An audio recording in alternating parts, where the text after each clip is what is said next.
Fans, we are back live with another edition of the Cheap Heat Productions Pro Wrestling Podcast. My name is Jack Kilby, Executive Vice President of Great North Wrestling. Morris is off tonight, but we're pleased to have back on after his first appearance about 5 months ago. We received a ton of positive fan feedback, questions, everything that the fans have asked we're going to attempt to get to tonight because we, quite frankly, ran out of time last time. And I would be speaking of the one and only Johnny Candido. Johnny, thanks for coming back tonight, sir. Yo, anytime, brother. It's always great coming on your show, and I'll answer any questions you have, and thank you for having me. Well, we certainly appreciate it. I know it seemed like we, in the first hour last time, seemed to scratch the surface, but right off the bat, I wanted to ask you about comments made by one Dirty Dutch Mantel recently in one of his broadcast forums about, he brought you up and apparently was talking about the relationship between Chris and Tammy, and that you had some sort of hard feelings about it, which seems to be obvious to me. But if you could flush that out for the audience, that would be appreciated. Well, yeah, of course. It you know how the YouTube feed goes. It gives you things, and one popped up with Dutch talking about Tammy, and you know he was talking about it, and he's like, yeah, I talked to Johnny, and he has some harsh words for her, you know. And rightfully so. And I'm sitting there, you know, I'm thinking, I'm like, yeah, I have beyond harsh words for her. Like, the harsh isn't the right harsh words isn't the right. I have very harsh feelings because of what, you know, she put my brother through. Basically, right now, what's happening with her is she's trying to work the prison into letting her get out and seek like outside help because she thinks she has a blood clot or something. And she's a freaking heel. Of course, she's always the victim. Her freaking, you know, she said her legs blowing up. I didn't read the article. I just heard what they had to say about it. And yeah, I have harsh words for her because she did a lot of terrible things to my brother, you know. And and there's a couple things that I wanted to talk about regarding that. Like, when people were like, you know, critiquing their relationships and talking about, I understand that they were both public figures, but in reality, they were kids. You know, my brother was born in 1972. So in 95, 96, 97, he was 22, 23, 24. And who knows what what's going on in a relationship at that time, or, you know, who knows about, and my brother's one focus was wrestling. But I just find, like I said, I understand they're in the public eye, but it just seems like critiquing a relationship like that, not on Dutch's part, just, I mean, how everyone did. I'm just like, wow, you know, me being 42 now and my brother being 24, 23, 25 when all this stuff was happening, it's totally different because I looked up him like he was, you know, this much older, wiser person. But yeah, I have a lot of harsh words for her and harsh feelings toward her. And, toward the end of my brother's life, he was heading toward a breakup. And I know that I can tell you a lot of stories about that, if you want me to. But if you want to start with questions first. But yeah, Dutch had me thinking, you know, when I saw him, when I saw his, him and that fellow do that interview. And I was like, yeah, I do have harsh feelings toward her. And I'm going to have harsh words toward her because, you know, she did my brother wrong in a lot of ways, you know, and he hid it and I hid it. And we would always pick up the pieces or swipe it under the rug or come up with a bullshit excuse for why she acted a certain way and always be in like damage control mode anytime she was around, you know? So that's why toward the end of my brother's life, it was always just me and him and whoever else together. And she wasn't with us because like nobody wanted to use her.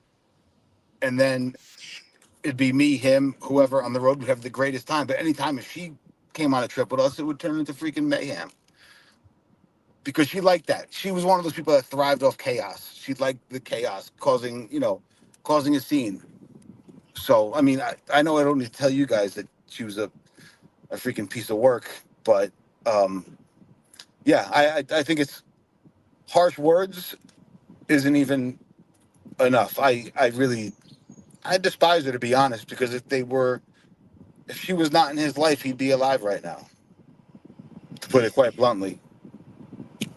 Yeah, and perhaps now is a good opportunity to have you address those ever present innuendos around their relationship, because Oh, one of the major questions that everybody seems to ask is was Chris down with the shenanigans that she was engaging in? Was he ever going to send her on her way, so to speak? So maybe you could address that through those stories that you had. sure. Yeah. No, he was never down with the shenanigans. I think he turned a blind eye and he would have like cognitive dissonance. Like he would always say, like, oh, dude, it's a locker room full of guys. Of course there's going to be rumors, like things like that. But then towards the end of his life, when, he wasn't taking anything, he wasn't doing anything. All he did was wrestle. Me and him would just train, wrestle. We'd be together 24/7. Let's say on a, all right, so this is how this kind of started with us. Me and him we'd go up and work for Mike Sparta and other promoters up in the Boston area. And one day we came back on a Sunday and Jason Knight had a show. So we went to Jason's show, we stayed over the night, and we came back Monday. So the next time the two of us were out together, just doing indies on the weekends, he's like, "Dude, I don't feel like going home." Meaning to his and Tammy's house. He's like, "You want to just go back to, you know, our room at mom and dad's and get some food?" I'm like, "Yeah, hell yeah, come on." And so what we started doing was, no matter where we were, we could be in Virginia. We get on the turnpike. He's like, "Dude, I don't really feel like going home right now. You want to just go by mom and dad's and I'll tell Tammy Jason Knight had a show on Sunday." We're like, "Yep, let's do it." So we go up into our bedroom. We'd order food, and it's so funny because the two of our personalities. So in the Dark Side of the Ring, they showed that little that office that we have with all the different pictures and stuff.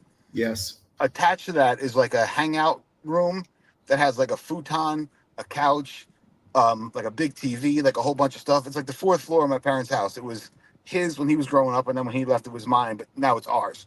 And then we'd get back to our parents' house. We'd throw in Goodfellas or Godfather Part Two, and we'd argue about who would get the futon or the sofa, but not in the way you'd think. I'm like, "Dude, you're more beat up than me. Lay on the futon." He's like, "I don't want the futon. I like the sofa." Like we were trying to give each other the more comfortable thing to lay on. You know what I'm saying? But Mm-hmm. yeah, so on Sundays he would just be like, "Dude, I don't want to go home." And so we, like I said, we'd hang here, we'd order food, or we'd go out. So his one friend owned a restaurant in a neighboring town, Belmar, and so mind you too. Again, my brother's 32, 33, and we live in like the area we live in. Everyone knows everyone. So when people would see my brother out, who they went to high school, and a lot of the girls would, and one in particular really, really liked him, and she was beautiful, and we know their family, and she wouldn't even like rib him about his pants. Like, 'cause if we go to the gym, he'd wear those like parachute pants, and so we'd go, we'd hang out. Him and her would be talking, I'd be hanging out, whatever. He'd be like, "Cook, like, why don't you go with her, dude?" He's like, "Oh, I can't." I'm like, "Yes, you can." Like you're not married, you're not, like you don't have kids together. Why can't you do it? He's like, "Oh, I brought her into my business." But that started getting. I feel like a breakup was imminent because he didn't want to go home. And then when she did come with us to the gym or on the road, it would be chaos. And even in the gym, she would create chaos. And she didn't like that he was like sober like this and doing all these things while she just kind of You know, he was basically either it was, you know, we were going to do something, but the second he got home, he was going to just get nagged on. And he didn't like that. And an example of something she would do would be like, say me, my brother, and some of our friends are out lifting. All right. This is a story that happened. Um, she came to the gym just to hang out, just because she was there. And one of my buddies was like stretching with this bar, you know, and the bar came by her face, and she goes, "Oh my god!" Pretends it hits her in the eye, falls on the ground, cell in her eye, you know, going, "Oh my god, hit me in the eye, hit me in the eye! Call the ambulance! Call the ambulance!" And we all saw what happened. And my brother's like, can I see your eye? You know, she's like, "No, call the damn ambulance or take me to the hospital." This is at like 10 o'clock at night. So we get in the car and we're going to the hospital. All right. Whole time at the hospital, I'm sorry, whole time in the car ride, selling her eye, not letting anybody look at it. We get to the hospital. She goes in. Now it's 11 o'clock, 12 o'clock, 1 o'clock, 2 o'clock, 3 o'clock. Finally, she comes out. No more selling the eye. She goes, "Oh, all I got for that was Ultram." Rips up the prescription. Let's go. She just went there to try to get pain pills. So it was like anytime she was around us, it was just like a buzzkill and a downer. And I think, again, as young as my brother was, he started seeing that I don't think he wanted to be with this person anymore. He felt loyalty the same way I felt loyalty after my brother passed away to make sure she got places and not get arrested. And you know, it was you know, we're we're loyal, you know, by nature. Both of us are very loyal. But for me, once I found out that she really did cheat, that was it. I'm not loyal to her anymore. She wasn't loyal to my brother, so how am I going to be loyal to her? So, you know, the last time I saw her, she freaking, you know, attacked me because she was hammered, and I just left, and you know, I never saw her again. But yeah, I say all that to say that toward the end, had my brother been alive, I could have seen the two of them breaking up. Well, it's you know, one of those things where hindsight is 2020. But you touched on the fact that, you know, she's a heel, and without getting into the merits or lack thereof of her health situation in the institution, she clearly has a significant personality disorder, and this bit about requesting outside treatment, blah blah blah, that seems to be in line with some of the behaviors that you've seen, such as this story that you just mentioned. What do you think her prospects are for, lack of a better term, rehabilitation, to come out and be a pro-social and productive member of society?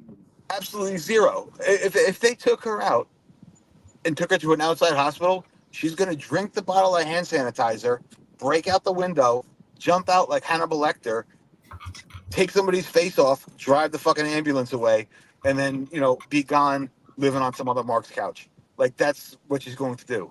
Like, I know her. There's, you know, and she did another, she did a prison interview prior to this, and, you know, it's so hard.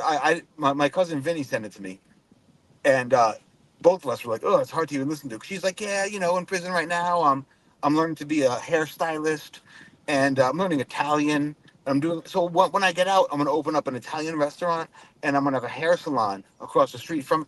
She's just like, but for her to be a pro, an actual member of society, no, because even before the business, she was always a freaking handful. And then everyone knows that when my brother was alive, she was a handful. So this whole thing of, you know, my saintly husband, Chris Candido, who I love so much, passed away, and that's what made me go off the rails. That's bullshit. And you know, I think everybody who knows anything knows that it's bullshit. You know, so and she's in prison, and rightfully in prison. You don't just get to go to an outside hospital. It's not like you're going to a healthcare provider out of network. You're in prison for murder. You don't just get to like. And I think she still has that mindset of like, you know, she has that personality disorder. You know, that non-social. I think it really is like a psychopathic personality. If you go down the psychopath checklist, like she like literally has like every single one. Like, she knows how she's supposed to feel, but she really doesn't have those feelings. Mm, mm, She's quick to like kiss or kill. She lives a parasitic lifestyle. She'll leech off people. She knows what people want to hear, and she can work them. She's a freaking psycho, you know. And I just, I wished the only two physical fights me and my brother ever had was because of her. But we argued about her a lot, and a lot of the times I would just have to say, "All right, dude, fine," because he was my older brother. And what do you do with your older brother? You've outlined, here and in other interviews, a lot of you know poor behavior, for lack of a better term, that she exhibited over the years, and one of the factors in her sentencing was the lack of remorse for taking this innocent individual's life. Do you think that she's capable of recognizing the error of her ways and making amends, or is that beyond her because of her No, personality? that's totally beyond her. She's the victim. She's the one. She didn't run into that guy's car. He had a heart attack, and that caused her to hit the car because he stopped, like, or whatever she said. She will never do it, and if she does, it's not going to be sincere. It'll just be a work because, like I said, she knows how to play the victim, and she'll play the victim until the day she dies. And if she ever comes out with some kind of apology, it's going to be bullshit because then she's going to tell somebody, "Ha ha, I worked this person." Like I've seen her do a million times. Mm, You mm, know, like it's not. It's crazy. It sounds cliche to say that like opposites attract, but like my brother mm, was the most nice, genuine person in the world, and how did he mm, ever find himself wrapped up with this woman that was, mm, like poison like that? mm. Like she really was. And like I said, I'm sorry to go on a tangent, but I just No, feel very. But you know what it is? My brother's not here to guard his reputation, and I love my brother more than anything. So it's I feel like I have to guard it for him. Like he died when he was 33. All that crazy stuff when they were going on, they were kids. And again, it's fair game. They were public figures. I'm a public figure coming on right here, right now. People can say whatever they want about me, but in hindsight, they were just kids going through things. And had my brother, I guess, not been blinded by loyalty or blinded by love, and I think that fog was starting to clear toward the end of his life. well, unfortunately for Tammy, the individuals that assess behavior in the correctional setting are professionals, and so are the state and federal parole boards. So she may have an uphill climb looking towards release in the future. But to put a bow on her as a topic per se, I wanted to ask you: do you and you do a great job keeping Chris's legacy alive, especially for those fans that were younger and maybe didn't get a chance to see his work at the time. Do you think this provides, with her hopefully being away for a long time and less attention being paid to her, do you think it's an opportunity to separate his body of work and his legacy from her so he can get some of the credit that he deserves?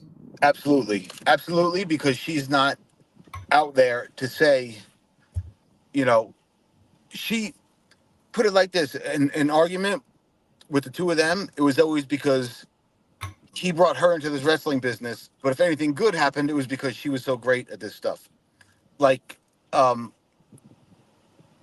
short answer, yes. I think people will be able to separate the two of them and see his dedication to the business. And a lot of the boys who, who are top guys now, who he helped on their way up, they appreciate everything he did. And it is.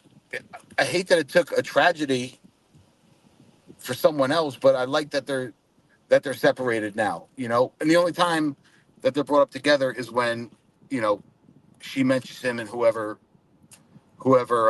interviews her from jail. But there needs to be a separation between my brother, the professional wrestler, and his body of work and his commitment, and then all the shenanigans and bullshit that went on behind the scenes with her and cheating and him, freaking out because of it, and or not knowing and did he know, and like his body of work, his commitment to the wrestling business since he was 10 years old, and how much he achieved, at such a young age, really speaks for itself. And I like that. And I think people are really seeing that, Mm, mm, most definitely. One issue that I've always wondered about as a fan of your brother is his tenure in WCW in 2000. And last night, Vice aired the first episode in I guess a mini series on who killed WCW and that territory that I'm interested in to see if they can put a fresh spin on it, given all the work that's been done in that regard. But do you have an idea why, when he started off in that New Blood storyline, and then he was with the Triple Threat with Bigelow and Douglas, why that tenure was cut so short?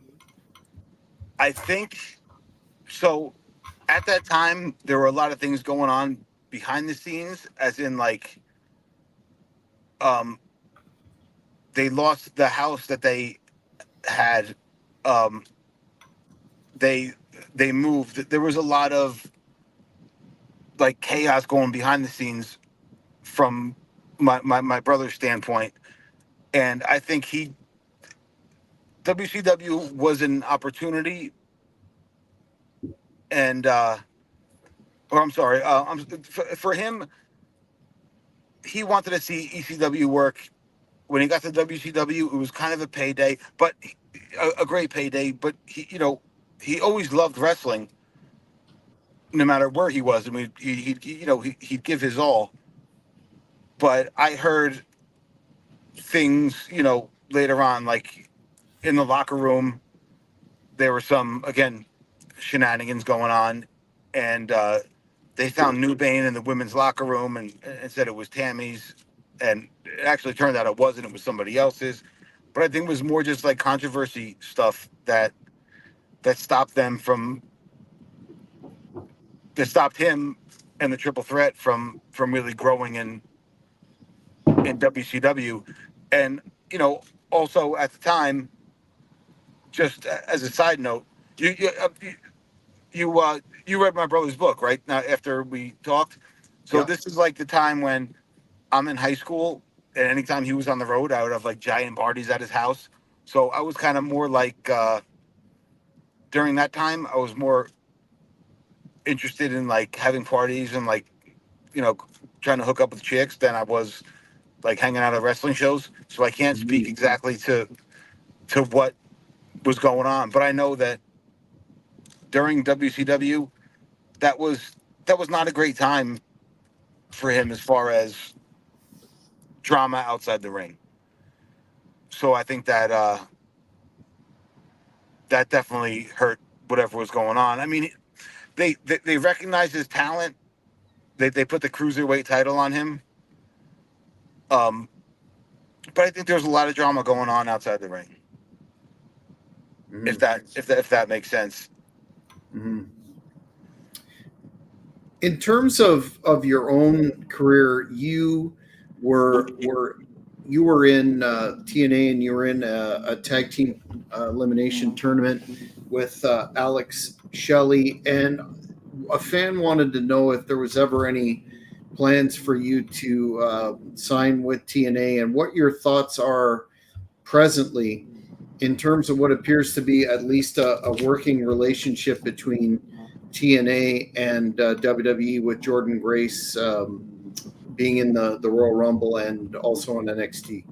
So at that exact time when I did that, the plan was for me to go out and be Alex Shelley's tag partner, right? Um, my mother owns not owns, my mom's like the manager of a doctor's office. So I had two identical, like blue duffel bags. I had my gear in one, I had clothes in another, and I was at the building earlier, and they're like, you're gonna work tonight. Go grab your gear. So I went back, and also at the time, to be completely honest, after my brother died, I was messed up. I was taking pills. Um, but I got back to my hotel. I grabbed the duffel bag. I looked at it for a second. I thought it was my gear. I came back. When I got to the building, it was my regular clothes. I'm like, oh shit! I don't have time to go back to get my stuff, to get my gear. And they're like, all right, we'll just have you come out of the audience. So that's why it happened like that. Prior to that, when my brother was there, he's like, yeah, dude, look at you down here, me and you, it'll be freaking great. And I'm just like, bro, I'm like, right now, make it about you. You do good. You do your thing. I'll do my indies. You know, when I level up, then I'll come there. But just please be selfish, for yourself for a little bit here. And then, I'll come up in due time. So that night, like, even after it happened, I did the run and everything. I talked to Shane, and I'm like, what'd you think? He's like, dude, I thought it was the shit. You should have done the diving headbutt or something. I'm like, I know, I got the freaking wrong bag. Like, I had to come out of the freaking audience in my clothes. So I kicked myself over that one. Mhm. I'm glad I got to work for WWE, and Balls was always like, me and you, we're going to be a tag team. Like after that whole match, again, a lot of things were going on personally because that was after my brother just passed away. But as far as TNA, I was in a weird space because I was wrestling full time, but my family was so against it that for me to go with a major company, I would pretty much get disowned. Like my mom said, if you continue to do this, I can't go through with them with another son again. I don't know what I'm going to do, but I can't go through it again. So I had one foot in, one foot out, and you really can't do that in the wrestling business, you Mhm. know. Mhm. So that's how that whole thing came about. Was was your and I happened to see your brother work in Orlando. I believe it was a 6 man with the Naturals, but he had that incredible match with AJ Styles. Was he very? It seemed he was on the midst or the precipice of a career renaissance. Did he have plans to do the TNE thing full time and maybe get a shot with New York as himself? Oh yeah, well, we were in New York before TNA. Yeah. So this when Tom Pritchard was an agent, and me and him went there. Like they called us to go backstage and hang out. And this is something I've never told anyone, but so me and him, I think we were there like 3 times before we went to TNA.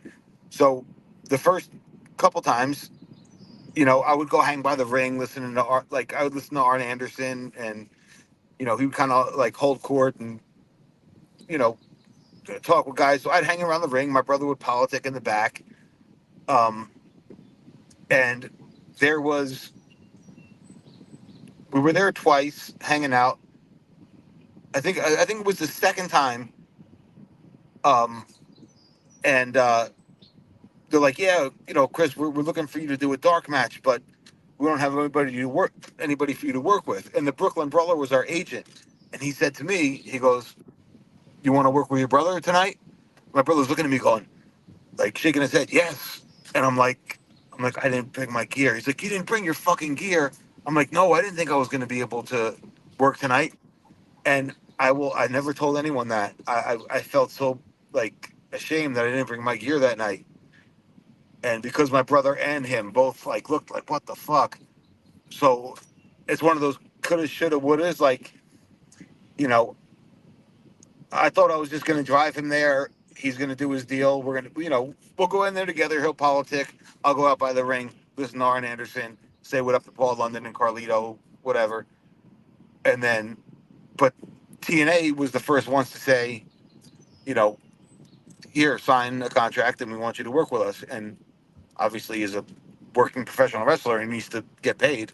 Like he didn't even like when when you're in the back at WWE, you get paid to be an extra. I think you get like a. I think when I would do it, like, because I would hang out there a lot, and like Sandman or Sabu or something, be like, kid, get a payday. So I'd go over and they give me like $300. My brother wouldn't take it. He's like, I'm not taking a payday, even though, they tell me I should. I'm not going to do it. I'm just going to wait until this whole thing pans out. But then TNA were the first ones that came and like made him an offer to work there. So yeah, his career was on an like a definite big upswing. Like like really fast. Like the last year of his life was, and he was just so happy and loved what he was doing so much. So that's why when someone dies and people say they have closure, the word closure, it seems like it means like a sense of like finality, and that it's like it's done and you're at peace with it. But with my brother, I don't feel that. Like his life got cut short, and it sucks because it happened for no reason. Like there's no there's no sense of like, okay, finality, you know, because there's so many things that could have gone differently. And so yeah, I hope I didn't go on too much of a tangent, but that's like, kind of how I feel about that situation and why I'm still out here. Again, my brother's his, when I think about his when people talk about, I have to, I have to guard his reputation. And who's going to do that besides me? His younger brother who loved him more than anything. Mm-hmm. So that's why I debunk the shit Tammy says, and I come on here and tell you what was really going on at these times. Well, that's I think that's important for historical purposes. A fan actually sent a question. Speaking of polarizing people, wanted to know with this Janelle Grant lawsuit dominating the headlines involving Vince and the twists and turns there. One of the characters involved in this allegedly is Johnny Ace, and he started off apparently, you know, siding, for lack of a better term, with Ms. Grant, and then now they're apparently back on the same page. And the fan wanted to know if you had any experience or knowledge dealing with Johnny Ace in terms of his interactions with Well, yourself and character.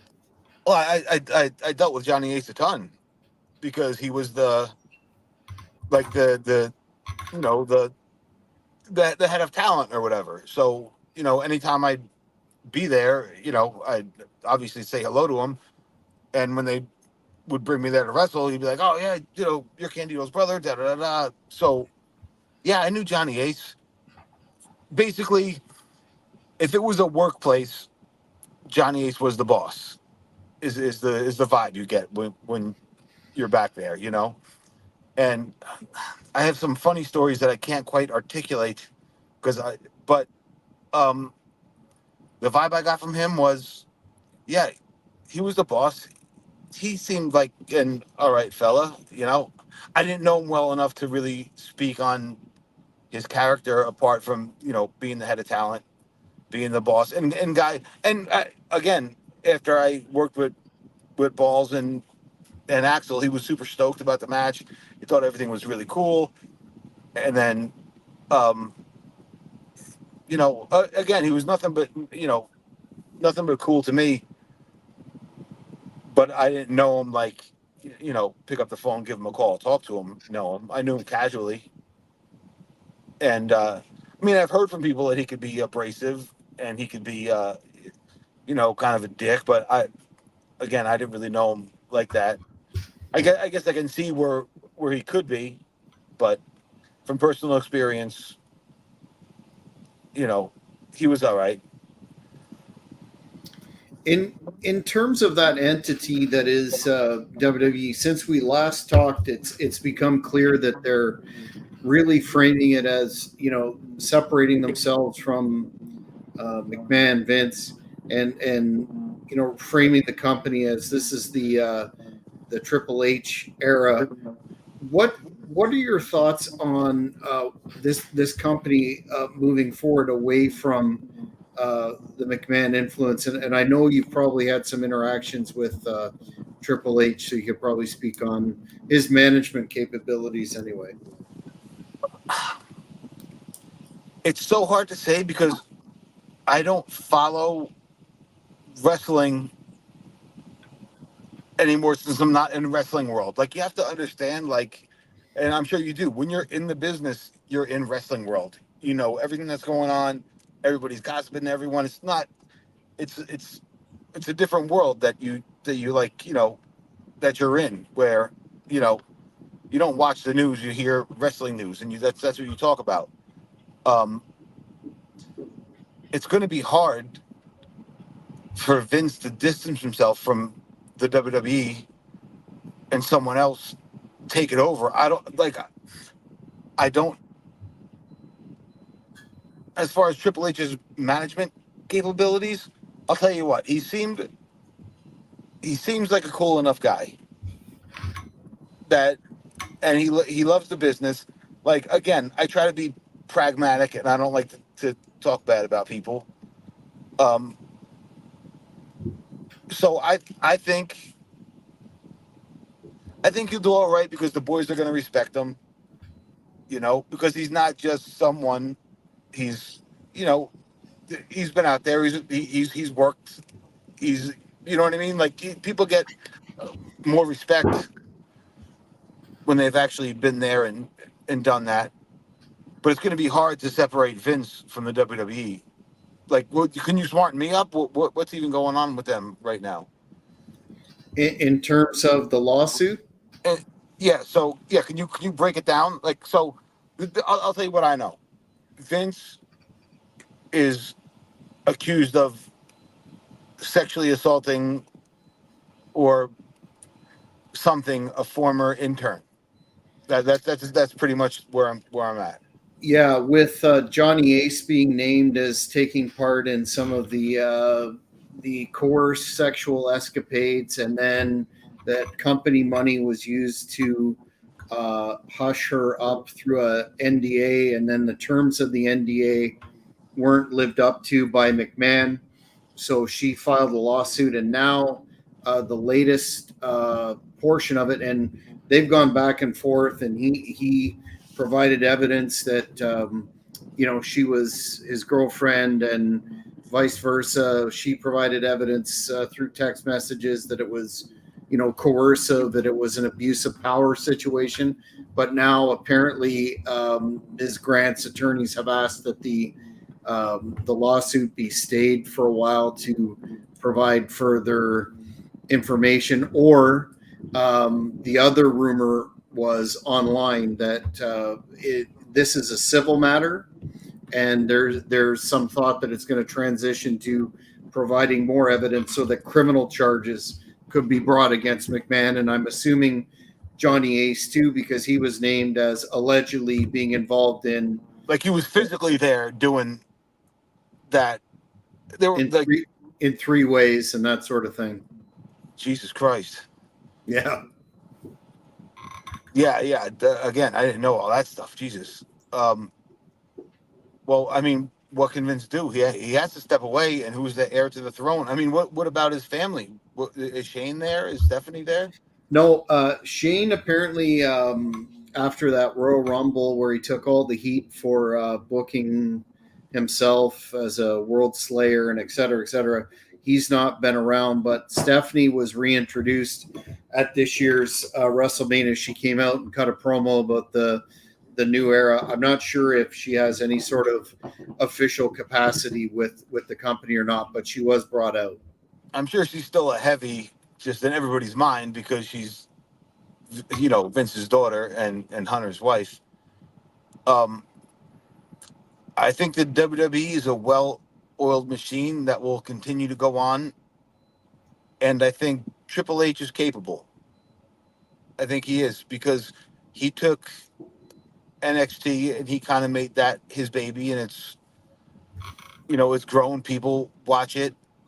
and like it. And, you know, whether you like the guy or you don't, he definitely has a passion for the business, and he loves it. So just for me, again, you know more than I do about this whole situation. I know them more as my brother's friends. Like I used to be, I was hanging around the WWE locker room when I was like 11, 12, 13. So I've known these guys like my entire life. So, Mm. but I think the WWE is it's a household name, and I think Hunter's capable. But it's I mean I'm not going to say I can't believe that Vince didn't abuse his authority, because I could definitely believe that, and coerce people, you know, through money, power, whatever. Um, I think all people that have billions like that at their dispense kind of feel like they're untouchable, you know, and feel like the rules don't apply to them. So, you know, maybe he's been getting away with this shit forever. Who knows? Maybe he could have been a Well, creep. Like I've never seen him interact with. I This is how I know Vince. Hey Vince, how you doing? Hey Johnny, great to see you. Fantastic. You know, hug, handshake. Like I don't. It's not like we hung out, drank beers, and talked about chicks. Like so, mm, like mm. anything I would tell you is just from firsthand knowledge or speculation. You know, so I just try to tell you what I know for sure, 100%. You know. Well, there certainly are allegations dating back to the mid '80s, but everybody's entitled to a presumption. Oh, we lost Johnny. A presumption of innocence until proven guilty. He's back. Oh, sorry Lost about you for that. a sec, man, but we're back. I'm gonna hit a not a fan question, a friend of the show's question. Guardian of Chaos wants to know if you remember any of his road buddies, John Diamond, Tony DeVito, Mike Bell, or Giant Primo. All good guys. Yeah, of course. Yeah, most definitely. I remember all those guys. Yeah, they were all super cool. Um,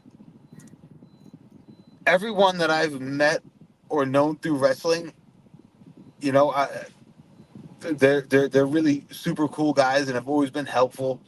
And I mean, I'm sure me being my brother's younger brother helped, but you know, everyone has been super cool. You know, um, who's the DeVito fella? I'm sorry, I'm forgetting his Tony, name. And Tony, one of the Baldies.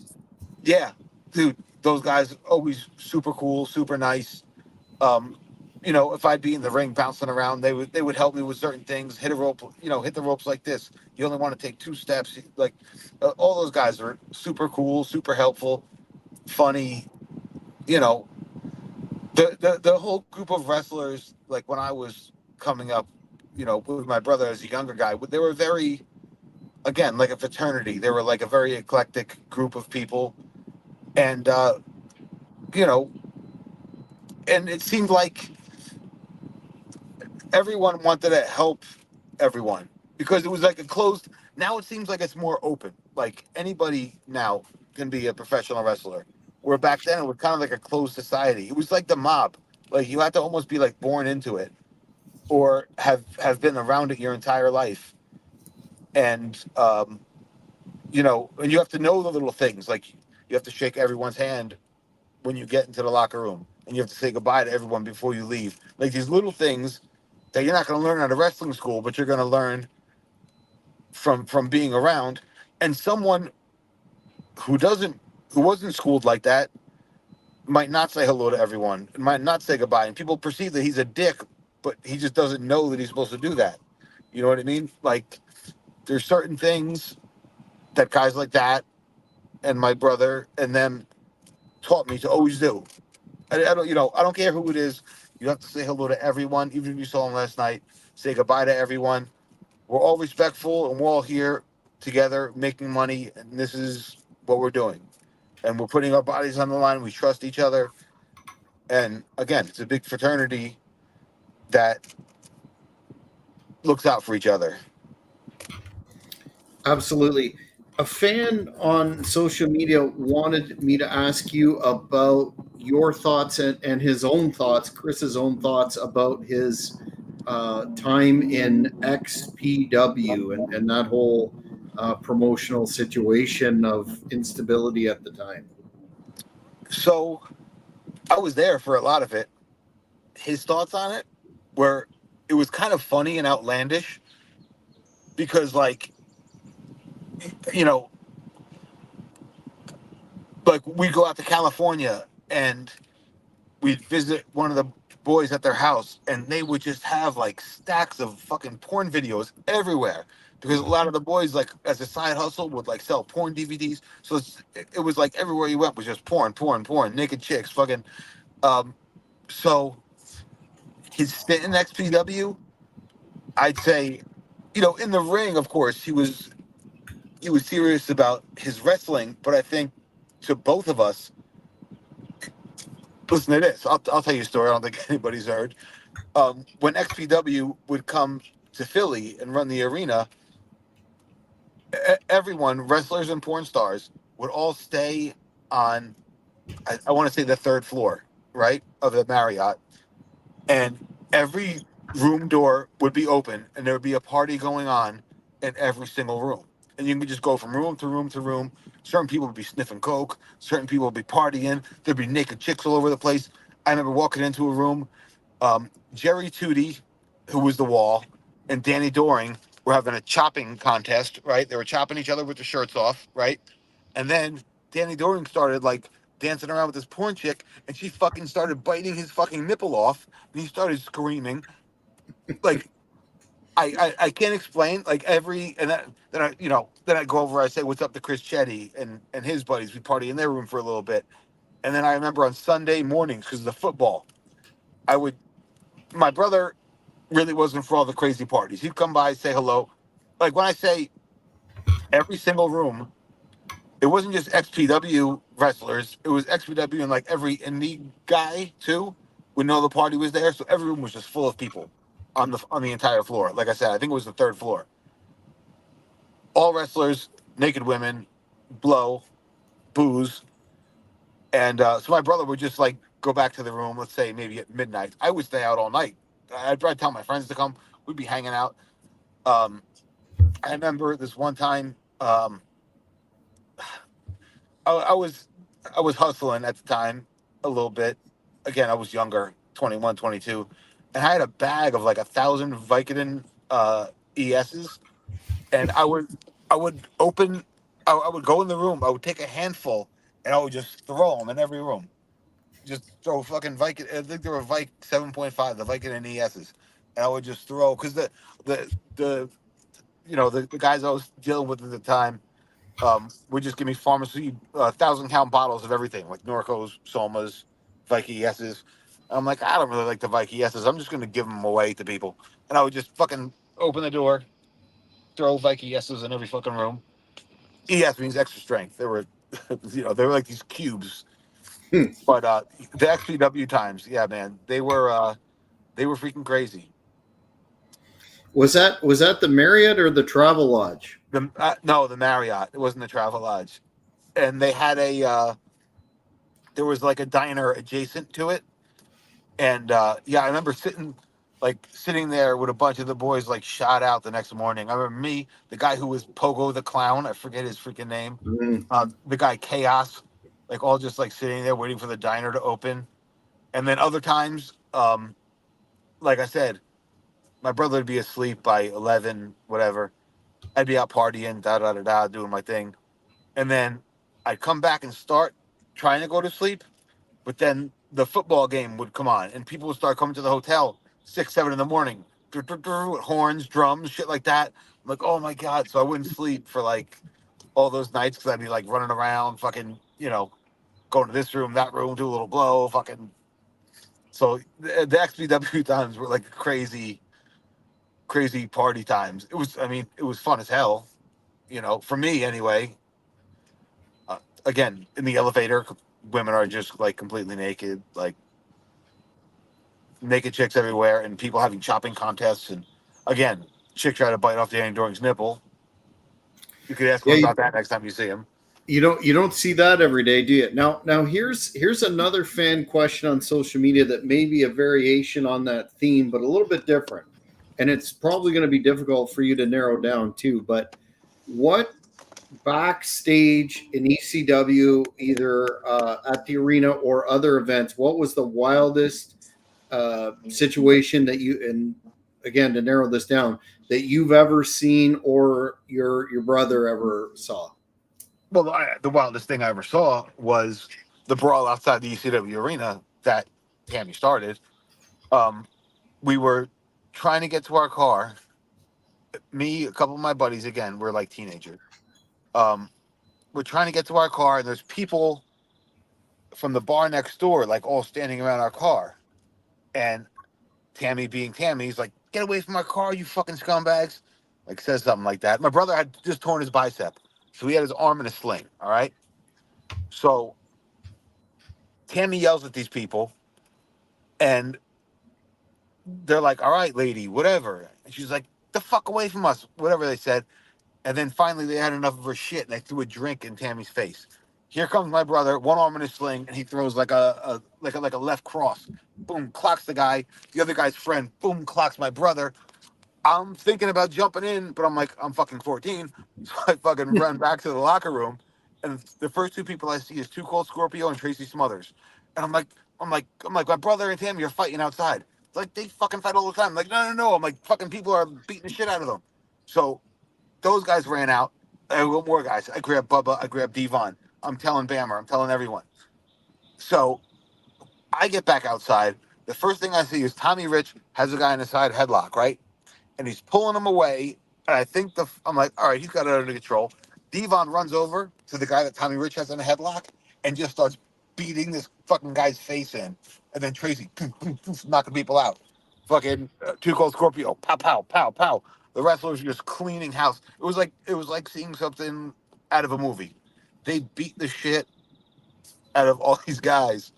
That was definitely the craziest because like I said, I just remember that the thing that sticks in my mind the most is when I came back out, I see Mayhem, and I see like one of the main guys that started it getting led away by Tommy Rich in a side headlock. I'm like, okay, things are calm. And then Devon runs up to said guy who's in a headlock and he's just like, "Kapoof, kapoof, kapoof," and then everybody just beats the shit out of all these guys that fucked with my brother and Tammy. So I have to say that was probably the wildest thing that I saw, that I saw. Sounds like Bill Watts would have approved. Rick is asking if you've ever met the man who is coincidentally coming to Great North Wrestling June 29th right here in Napanee, Ontario for a rare appearance in Canada. And I would be speaking about the legendary Pretty Paul Roma. Paul Roma, huh? I'm trying to think. Uh, no, I'm mixing him up with something else. I'm mixing him up with Tom Brandy. No, I've never met Pretty Paul Roma.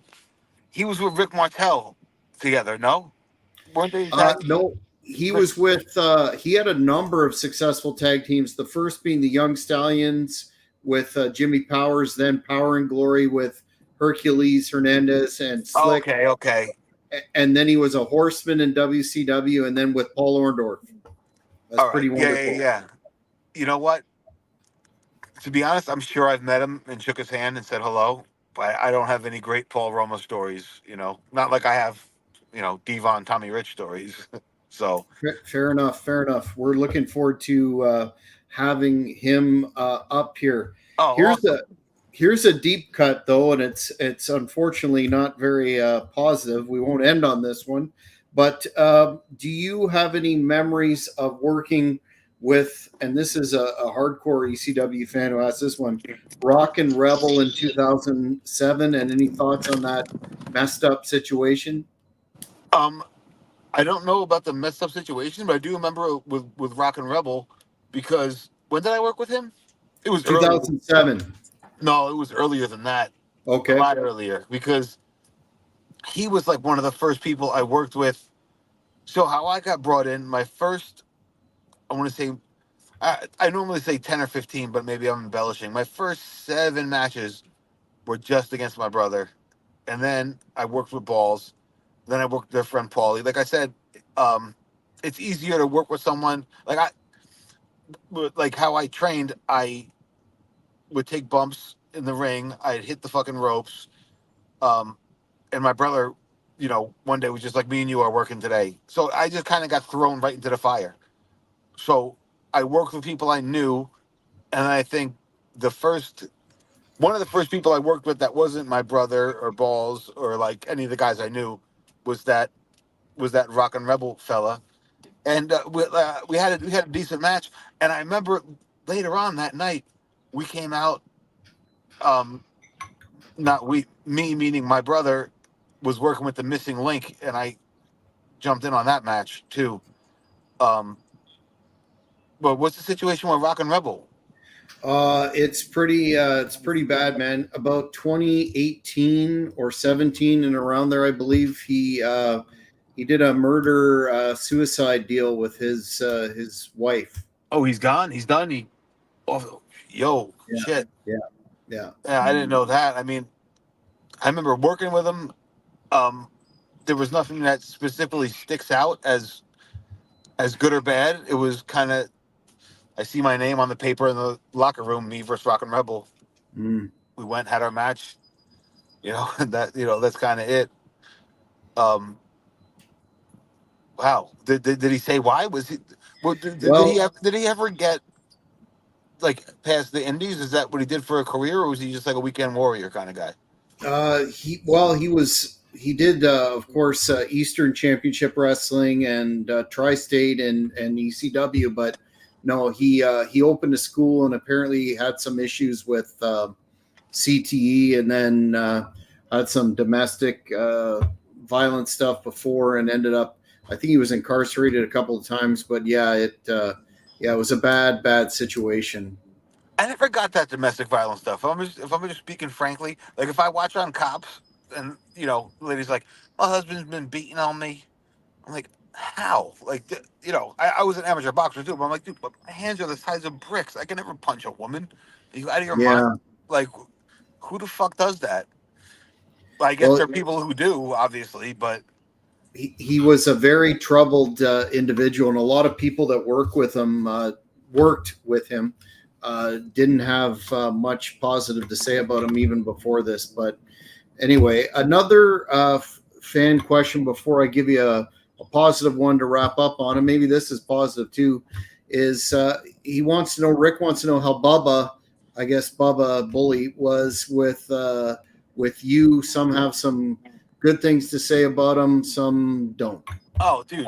So I've known Bubba for freaking ever. My brother bought an Oldsmobile Chiva for him in like 1994. Um, so with me and Bubba, one of Bubba's best friends owns a bar that's like down the street from from my house. I love Bubba to death. There were two times there were like a pull apart between me and him, but that was like years ago, like a decade ago. And then next time we saw each other, we just like gave each other a hug. Um, Last time I saw him, and he did. I remember seeing him maybe a year after my brother died, and at that bar, and he pulled me aside. He's like, "Kid," he's like, "whatever you're doing, stop doing what you're doing." I'm like, "I'm not doing anything." He's like, "I could see in your pupils. Stop doing, what the fuck you're doing. Please stop it." And then what's pretty crazy is um, my sister got married last September, right? And the rehearsal dinner was at this place in Belmar on the ocean called La Dolce Vita, and it was supposed to be like a private room, whatever. There was like however many people at a rehearsal dinner. There was maybe 50 people there, and then so we have our little gimmick, sectioned off, and there's a bar, and there's one person at the bar, and I look, and it's Bubba at the bar at my sister's rehearsal dinner for a wedding. So of course, I went up and I'm like, dude, I'm like, I got to tell you, I'm like, of all the people to see here tonight, like my sister's getting married in a week, and seeing you here, seeing one of my brother's friends here, this was after the dark side of the ring and everything. Because I'm like, dude, I just want to give you a hug. It's really cool to like see you here at this time specifically. And he's like, I like the dark side of the ring. I'm like, yeah, thanks, man. Yeah, and we gave each other a hug. No, dude, Bubba's super tight. I'm super cool with Bubba, and I have his back. Whatever, he's cool as hell. He never. Anytime he gave me a yelling at, I probably deserved it. So, but yeah, we're cool. Well, man, we've really burned through another hour. Just a tremendous discussion again. But I wanted to wrap up with this question, and we sort of touched on it at the start about separating your brother's career and legacy from her and all that negativity. But if and again, you're doing a great job, doing interviews and your work on social media to get the career out there. But what would you like if you had to boil it down to like a statement as to who your brother was and what he should be remembered for, both professionally and personally? What would that be? Who my brother was was the kindest, most affable, most helpful person in the world. In the ring, he was a workhorse. He would do anything to try to make the match better, even if it was just his own thinking. And he was so good. For instance, he would always want to take a damn suplex from the inside to the concrete, right? And I'm like, dude, you do that all the time. No, I'm not doing it. You're going to land on your ass and hurt yourself. And he would somehow finagle a way that he's in position to have to suplex to the concrete. But that aside, as a person, I would just like my brother to be remembered as the kind, helpful, awesome guy he was, and for his body of work to be remembered. You know, he was a pure professional wrestler through and through. He loved the business, and everything he did in the match had a reason. And I'd like for him to be remembered as as one of the best who ever did it in the ring, because that was his passion, that was his love. He loved that more than anything, was the business of professional wrestling. And I would love for people, just to know how much he loved the business and how much he gave back. He would love to help young talent, that he saw.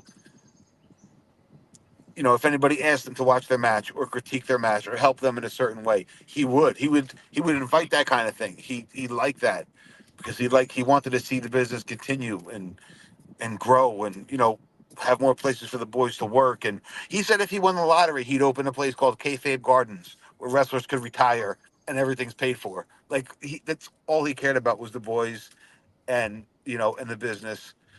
And and like I said, just outside of the ring, just a super awesome guy that I still miss today, like crazy. You know, that's why I'm out here again, talking about him all the time, because I love him to death, and I still feel him around, obviously, but you know, so yeah, my brother was the man. That's how I could end it. Yeah, I would definitely agree from a fan perspective, and I'm hopeful that as time goes on, he starts to get some of that credit that he deserves as one of the great ones in the ring, but also a very quality human being in a difficult business. But Johnny, where can the fans find you on social media and keep up with your posts, etc.? All right, so I just got an Instagram recently. So uh Johnny Candido. I wonder if I should just check it right now. I think I'm JonnyCandido. Johnny Candido, no H. It's either Johnny Candido 118 or Johnny Candido 18. And then I'm on Twitter, um, Johnny Candido 118. Um, and yeah, find me on Twitter or Instagram. If you just hit Johnny Candido, you'll find me. And if you say something cool, I'll repost it. And you know, um, uh, my my Twitter I started a while ago, so that's grown pretty well, and I have a lot of great following, and that's where I get a lot of the guys who are coming up today who DM me, and they're like, dude, your brother meant so much to my career. Like, he said this to me, and it made me really get to the next level. Like, I get a lot of a lot of DMs like that, you know, which is really, really cool. So yeah, you can find me on Twitter and Instagram at Johnny Candido. No H, Jonny. My real name's Jonathan. I don't know why people put the H in John. So just Johnny, JONNYCANDIDO.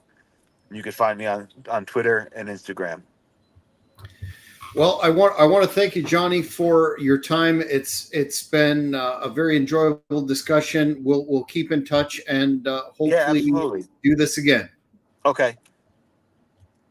Yes. Well, fans, that's it for this edition of the Cheapy Productions Pro Wrestling Podcast. If you haven't already, please hit subscribe and hit that notification button so you keep on top of all the great content we have coming your way. Until next time, for Johnny Candido, I'm Jack Kilby. Take care, everybody. Thank you very much for watching this video. Please subscribe to the channel if at all possible.